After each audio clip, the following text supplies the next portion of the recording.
reconsider Board Bill number 1. Second. I entertain. Second. I make a motion to reconsider Board Bill number 1. Second. It's been moved in second. Mr. Clerk, could you please call the roll? Alderwoman Davis. Aye. Alderman Moore. Alderman Vaccaro. Aye. Alderwoman Howard. Aye. Alderwoman Murphy. Aye.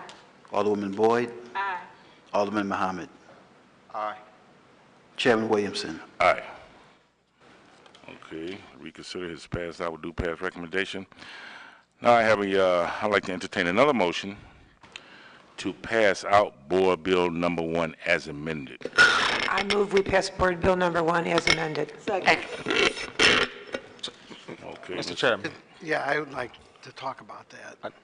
Seconded by Alderwoman Murphy. I did it. She seconded. Ms. Davis, Okay. Alderwoman Davis. All right, well, let's call the roll first. No, well, then I'm going to step out. And you'll be able to talk about it if you want to. No, because I'm going to pass something without what I was told, and I was told that John Okay. was going to have the opportunity to, I've already talked to the alderman now, but we had all this squared away. So, if it's squared away, then I'm fine. are you okay? I just want to make a comment, though. But Okay, I go ahead, can make- wait. I can wait if necessary. Okay. Yeah, I think we need to vote it out. This is a real important bill. And then we'll discuss anything you want to talk about. Okay, so where are we at? Call a roll, Mr. This Clerk, to pass out Board Bill number 1 as amended. Yes, sir. Previous rule. Second. Second, okay. There's no second, there's no objection. No objection. Okay. Previous roll. Previous roll is with the, Board Bill number 1 has been passed out as amendment. All right, so we can open it up for any questions that anyone has. So who wants to go to first? Alderman Muhammad or Alderman Vaccaro? Alderman Muhammad. Would you like to Defer go? to No, I yield to the senior member. Go ahead. No, John, I just want to make sure that, I did have a long talk with Antonio French last night, and in the past, we did do something similar, which brought more rangers, and the rangers were supposed to be in O'Fallon Park. They kept them in there for about that summer, according to Antonio, and then they kept them in there for that summer, according to Antonio, but then moved them out. What might be a different approach is we may need to do a board bill in through public safety, actually saying the rangers have to be in there. Because according to Antonio, even if we pass this and provide more money for more rangers, there won't be a guarantee that they'll end up where you want them to end up. And he feels that's what happened to him. So, I have a lot of respect for Antonio. And so I thought the thought process might be that we need to do a board bill through public safety, actually placing those officers there. That's strictly up to the Alderman of the 21st. I think he needs to take care of that. It's his ward. If he wants to do a board bill, we're all here willing to help him if we possibly can, but I think it's his ward, so. And I understand that, but that's what I'm just explaining what Antonio had said last night. All right, point taken. Go ahead, Alderman, you got anything to say? Hey, thank you, Mr. Chairman. I just want this to be on record. I thank you, Chairman Williamson, for your willingness to work with the mayor and the Board of E&A in trying to provide and solve vital budgetary problems in this current budget process. Most specifically, working with the mayor and other aldermen and city leaders and our budget director, Paul Payne, to continue to fund the Neighborhood Stabilization Office. I think that is noteworthy, and I thank you for your leadership on that. But the city of St. Louis must live within its means. Our government has to do what families across our city, especially in wards in North St. Louis, has done for years. We have to cut what we can't afford to pay. We have to cut to provide for what really matters. We need to categorically invest and what will stimulate economic growth while providing the confidence that will come with a comprehensive plan that reduces city deficits and budget shortfalls over the long term. I believe in an approach that we need to go through the budget line by line, looking for waste without shortchanging services and programs and the things that are essential to our city's future. We cannot balance the budget on the backs of taxpayers and our city's low-income families. It all comes down to for the need to properly prioritize when it comes to protecting public and taxpayers' dollars. And I look forward to this process. Next fiscal year. And I look forward to continually working with you, the Vice Chairwoman, Alderwoman Davis, and any other alderman in establishing a comprehensive budget that includes vital city services for the areas that need it the most. I do not want to be a thorn in holding up our city's budget, as I do understand that we need to get this passed by a certain time. So I will not be voting in opposition, but I will be voting in abstention from the budget. And again, I thank you for your leadership in working with various city leaders to get this budget passed. Thank you, Mr. Chair. Thank you, Alderman Holland.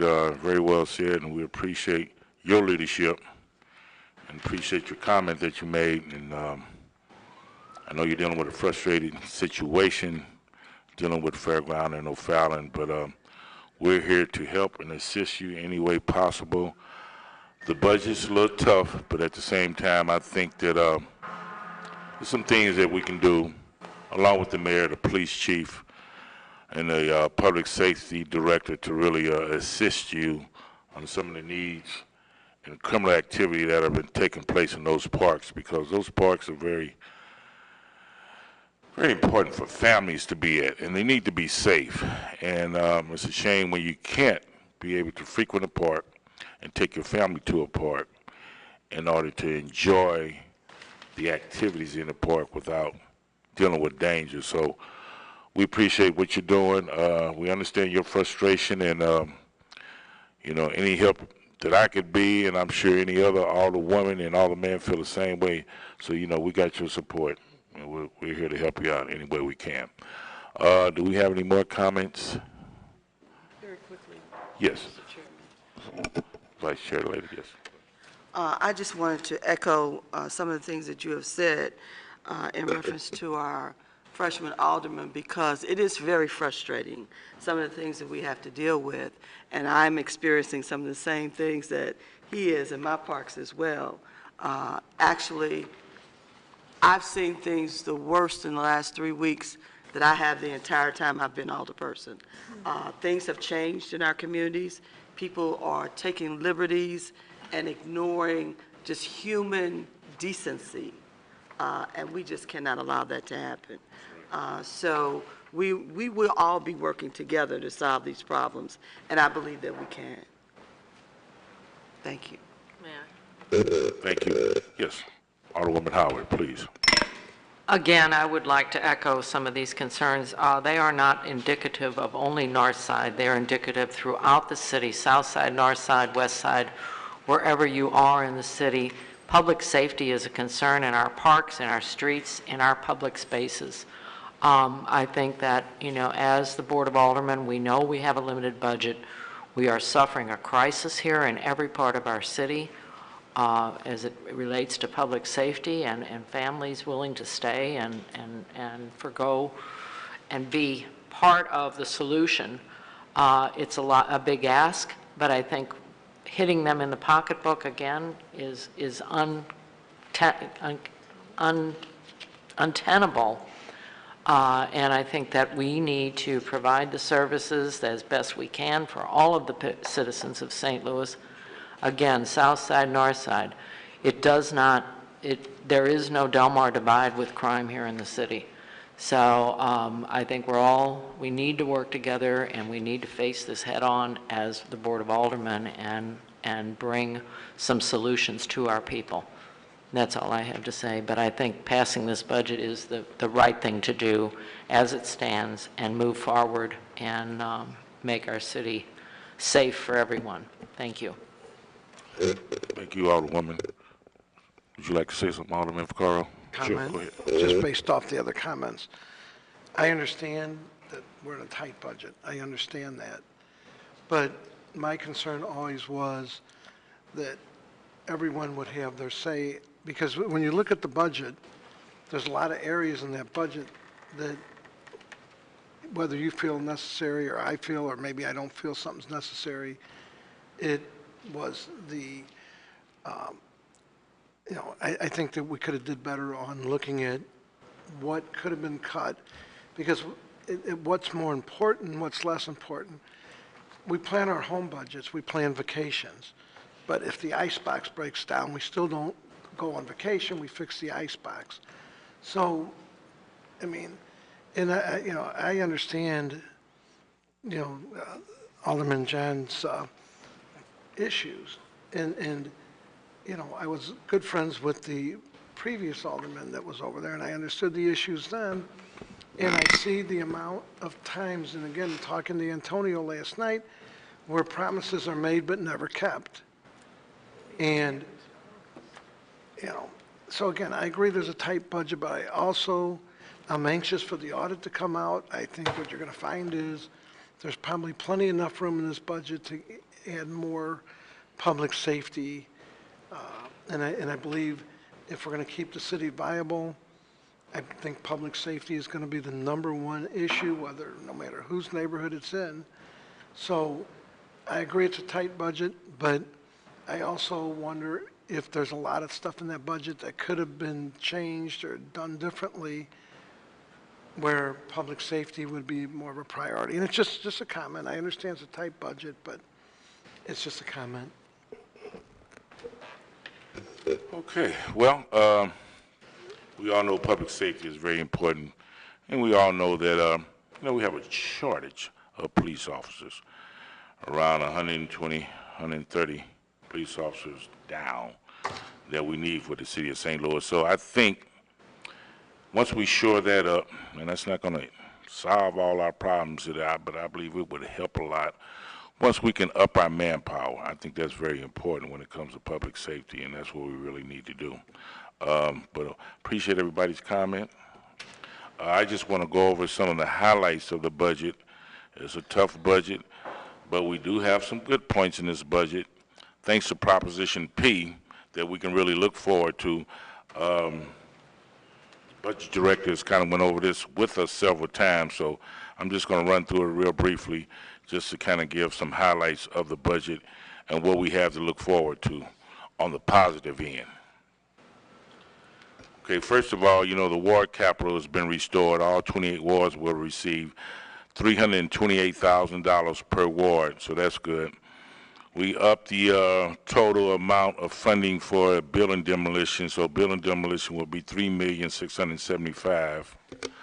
The recreation program will receive $975,000, so that's great. The breakdown on that $975,000 is $375,000 will go for 11 full-time employees for recreation, and then $600,000 of that will be submitted out to RFPs to give incentives to different organizations to partner with the recreation program in the city of St. Louis. The Homeless Outreach Fund is at $775,000. The breakdown of the $775,000 is $75,000 will be going to a public administrator who will advocate for homeless individuals. You have another $100,000 that will hire 2 outreach coordinators out of that. $600,000 will make improvement to the Biddle House that is located downtown for the homeless shelter. The mediation program will receive $200,000 for the mediation, thanks to Alderwoman Howard, who submitted that board bill, and we appreciate that. So that's $200,000 for the mediation program. We have $900,000 that would be going to the police cadet program. That's a very important program, I think, especially with dealing with the city of St. Louis, especially when it comes to hiring African-American police officers throughout our community. So that's a cadet program. It's like an internship that will reach out to some of the high school kids, some of the kids who are in junior college, to hopefully get them to join the police force of the city of St. Louis. $3 million will be going to the city reserve to help our credit rating, so that's always helpful. And then we'll be getting $5.5 million for affordable housing. That's been raised, so that's very helpful. $275,000 will be going to youth jobs. $575,000 will be going to the state auditor. We'll have an audit coming up from the state of Missouri. That audit should cost us somewhere in the ballpark of $1.5, $1.7 million. And then a $200,000 that will be going to the air conditioners to the MSI, also known as the workhouse. So that's it. So if there's no more comments of any of our aldermen, I appreciate everybody coming. Appreciate working together with all the women and all the men on this Ways and Means Committee. It's been very enlightening. So we'll stand adjourned. Thank you.